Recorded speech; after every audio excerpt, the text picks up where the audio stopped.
അസ്സലാമു അലൈക്കും വറഹ്മത്തുള്ളാഹി വബറകാതുഹു. Islamic problem and solution YouTube ചാനലിലേക്ക് എല്ലാവരെയും സ്വാഗതം ചെയ്യുകയാണ്. പ്രിയമുള്ള സഹോദരി സഹോദരന്മാരെ, ഇന്നത്തെ ക്ലാസ്സിലൂടെ നമ്മൾ പഠിക്കുന്നത് വളരെയേറെ ഗൗരവത്തോടെ മനസ്സിലാക്കേണ്ടതും നമ്മളെ വീട്ടിൽ നിന്ന് ഒഴിവാക്കേണ്ടതുമായ 6 കാര്യങ്ങളാണ്. ഈ 6 കാര്യങ്ങൾ നമ്മളെ വീട്ടിലുണ്ടെങ്കിൽ നമ്മളെ സമ്പത്തിൽ ബറക്കത്ത് ഉണ്ടാവൂല, നമ്മളെ വീട്ടിൽ സമാധാനം ഉണ്ടാവൂല, ജോലിയിൽ ബറക്കത്ത് ഉണ്ടാവൂല, മക്കളിൽ ബറക്കത്ത് ഉണ്ടാവൂല, സാമ്പത്തികമായ അഭിവൃദ്ധി നമ്മൾക്ക് ഉണ്ടാവൂല, എപ്പോഴും ദാരിദ്ര്യമായിരിക്കും, എപ്പോഴും കടമായിരിക്കും. ഏതൊക്കെയാണ് 6 കാര്യങ്ങളെന്ന് നമ്മൾക്ക് വിശദമായി പഠിക്കാം. അള്ളാഹു അനുഗ്രഹിക്കട്ടെ. ഒന്നാമത്തെ കാര്യം, എല്ലാവരും ശരിക്കും ശ്രദ്ധിക്കുക, വീട്ടിൽ പാത്രങ്ങൾ വൃത്തിയാക്കാതിരിക്കുക എന്നുള്ളതാണ്. ചില സഹോദരിമാര് അതല്ലെങ്കിൽ ചില പുരുഷന്മാരൊക്കെ ഭക്ഷണം കഴിച്ചാൽ ആ ഭക്ഷണപാത്രങ്ങൾ വൃത്തിയാക്കാത്ത ഒരു സ്വഭാവമുണ്ട്.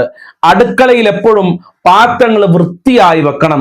അങ്ങനെ ഭക്ഷണം കഴിച്ച പാത്രങ്ങൾ, ഭക്ഷണം പാകം ചെയ്ത പാത്രങ്ങൾ വൃത്തിയാക്കാതിട്ട് കഴിഞ്ഞാൽ നമ്മളെ വീട്ടിൽ ദാരിദ്ര്യം ഉണ്ടാകും. പ്രത്യേകിച്ച് സഹോദരിമാരൊക്കെയാണ് അടുക്കള കൈകാര്യം ചെയ്യാറുള്ളത്.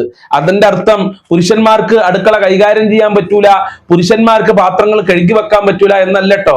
പുരുഷന്മാർക്കും ചെയ്യാം, സ്ത്രീകൾക്കും ചെയ്യാം. ആര് ചെയ്താലും ശരി, പാത്രങ്ങൾ വൃത്തിയാക്കാതെ വീട്ടിലിടാൻ പാടില്ല. പ്രത്യേകിച്ച് അടുക്കളയിൽ കൂട്ടിയിടാൻ പാടില്ല. ആ വീട്ടിൽ ദാരിദ്ര്യം ഉണ്ടാകും. രണ്ടാമത്തെ കാര്യം, ചിലന്തി വല. നമ്മളെ വീടുകളിലൊക്കെ ഉണ്ടാവും ചിലന്തി വല, 8 കാലിയുടെ വലകള്. അത് വൃത്തിയാക്കാതിരിക്കുക. 8 കാലിയുടെ വല നമ്മളെ വീട്ടിലുണ്ടെങ്കിൽ ദാരിദ്ര്യം ഉണ്ടാകും. അതുകൊണ്ട് ആ വലകളൊക്കെ നശിപ്പിച്ചു കളയണം. മൂന്നാമത്തെ കാര്യം, സുബ്ഹി നിസ്കാരത്തിന് ശേഷം ഉറങ്ങുക എന്നുള്ളതാണ്. പല ആളുകളും ചെയ്യുന്ന വലിയ ഒരു അബദ്ധമാണ് സുബ്ഹി നിസ്കാരത്തിന്റെ ശേഷമുള്ള ഉറക്കം.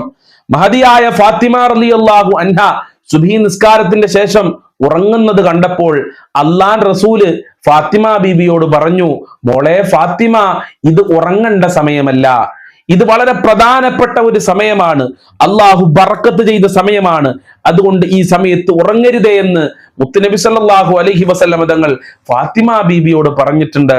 അള്ളാഹു സുബ്ഹാനഹു വ തആല നമ്മൾക്ക് ഭക്ഷണം വിശാലത ചെയ്യുന്ന വളരെ പ്രധാനപ്പെട്ട ഒരു സമയമാണ് സുബ്ഹിന്റെ ശേഷമുള്ള സമയം.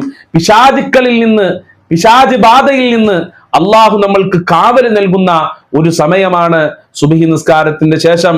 അള്ളാഹു സുബ്ഹാനഹു വ തആല നമ്മളെ പ്രാർത്ഥനയ്ക്ക് ഇജാബത്ത് നൽകുന്ന വളരെയേറെ ശ്രേഷ്ഠതയുള്ള പുണ്യമുള്ള സമയമാണ് സുബ്ഹി നിസ്കാരത്തിന്റെ സമയം.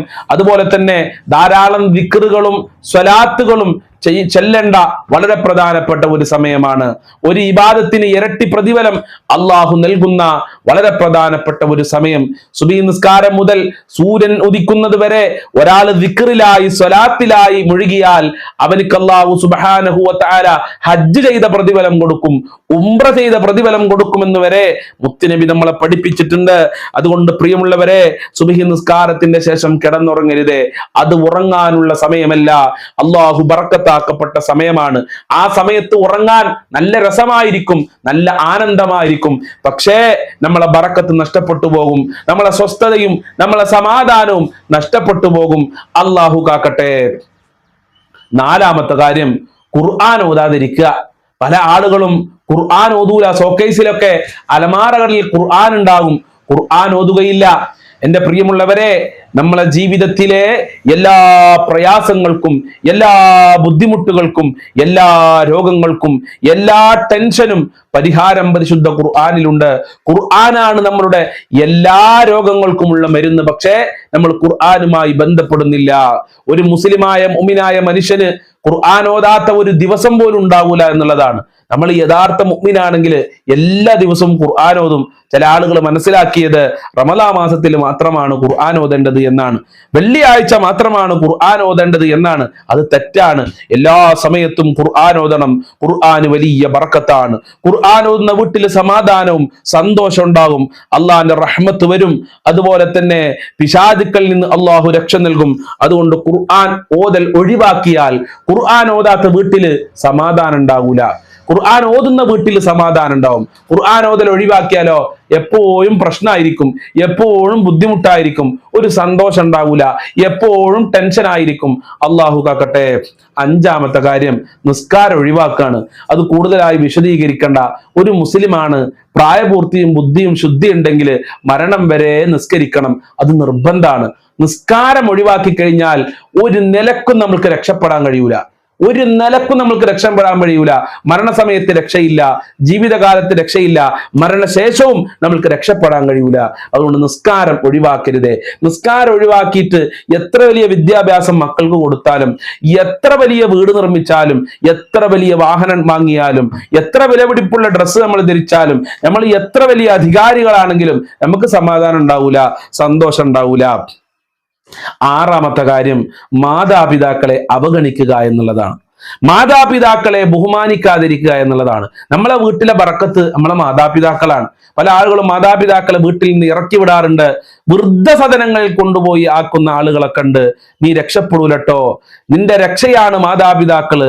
നിനക്ക് വേണ്ടി പ്രാർത്ഥിക്കാനുള്ളവരാണ് മാതാപിതാക്കള്. നിന്റെ ബറക്കത്താണ് മാതാപിതാക്കള്. അതുകൊണ്ട് മാതാപിതാക്കളെ അവഗണിച്ചാൽ, അവരെ സങ്കടപ്പെടുത്തിയാൽ, അവരെ പേര് വിളിച്ചാൽ, അവരെ ബഹുമാനിക്കാതിരുന്നാൽ, മാതാപിതാക്കളെ മുമ്പിലൂടെ നടന്നു പോയാലൊക്കെ നമ്മൾക്ക് ബർക്കത്ത് ഉണ്ടാവൂല, സമാധാനം ഉണ്ടാവൂല, ദാരിദ്ര്യത്തിൽ നമ്മൾ അകപ്പെട്ടു പോകും. അള്ളാഹു കാക്കട്ടെ. ദാരിദ്ര്യം വരുത്തുന്ന ഒരുപാട് കാര്യങ്ങളുണ്ട്. അതിൽ വളരെ പ്രധാനപ്പെട്ട ഗൗരവമുള്ള നമ്മളെ വീട്ടിൽ ശ്രദ്ധിക്കേണ്ട കാര്യങ്ങളാണ് നിങ്ങളെ മുമ്പിൽ ഞാൻ അവതരിപ്പിച്ചത്. എല്ലാവരും ശരിക്കും ശ്രദ്ധിക്കണേ, ജീവിതത്തിൽ പകർത്തണേ. അള്ളാഹു അനുഗ്രഹിക്കട്ടെ, റബ്ബിന്റെ കാവല് നൽകട്ടെ, ഞങ്ങളെ പ്രയാസങ്ങൾ അകറ്റിത്തരണേ അല്ലാ.